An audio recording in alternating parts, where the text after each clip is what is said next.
पिछले दिनों बेगम साहिबा के साथ मेकअप खरीदने एक दुकान पर जाना हुआ तो दुकानदार एक खतून को कोई जिल्द गोरा करने वाली क्रीम दिखा रहा था।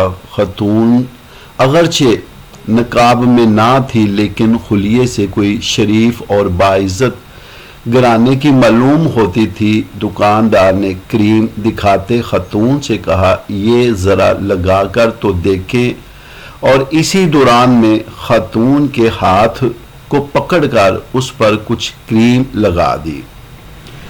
खतून ने दुकानदार की इस हरकत को माइंड किया और सिर्फ इतना कहकर दुकान से बाहर चली गई कि मैंने नहीं खरीदनी है, और दुकानदार पीछे बिड़बड़ाता रहा।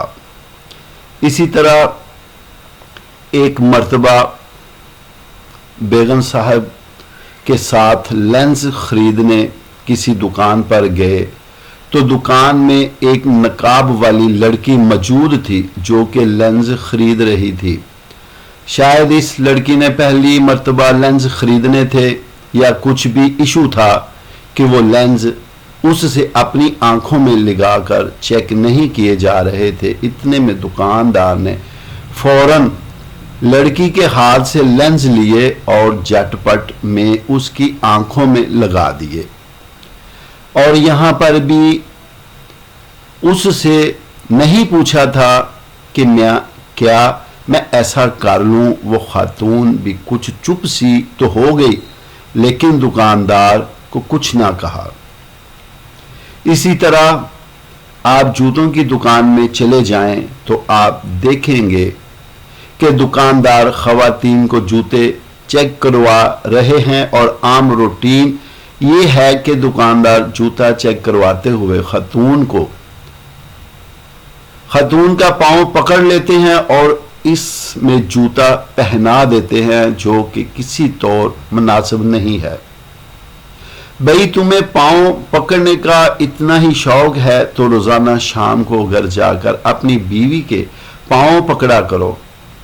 यहां भी दुकानदार औरत के जिस्म को उसकी इजाजत के बगैर मस करते हैं जो कि किसी तौर पर भी जायज नहीं है, ना शरन और ना ही अक्लन।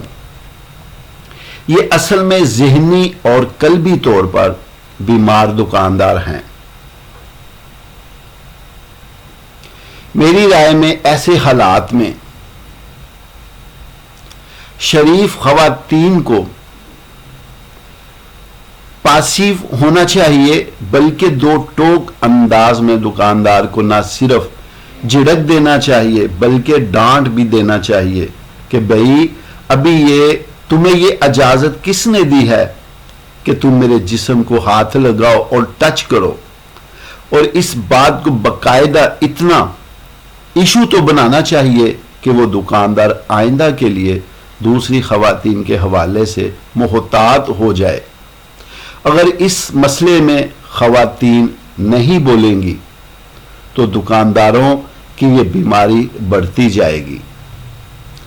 इसीलिए तो हदीस में बाजारों को बदतरीन जगह कहा गया है कि यहाँ ईमान का लेवल कम हो जाता है और अच्छी भली शरीफ खवातीन भी मर्दों के साथ ऐसी हरकत पर चुप साध कर बैठ जाती हैं कि जिन्हें वो जायज नहीं समझ रही होती या दिल से नापसंद कर रही होती हैं।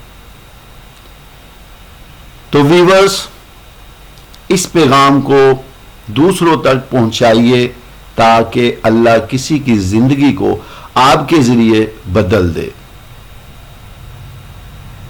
और आखिर में दुआ है अल्लाह ताला में अच्छी अच्छी बातों पर अमल करने की तौफीक अता फरमाए।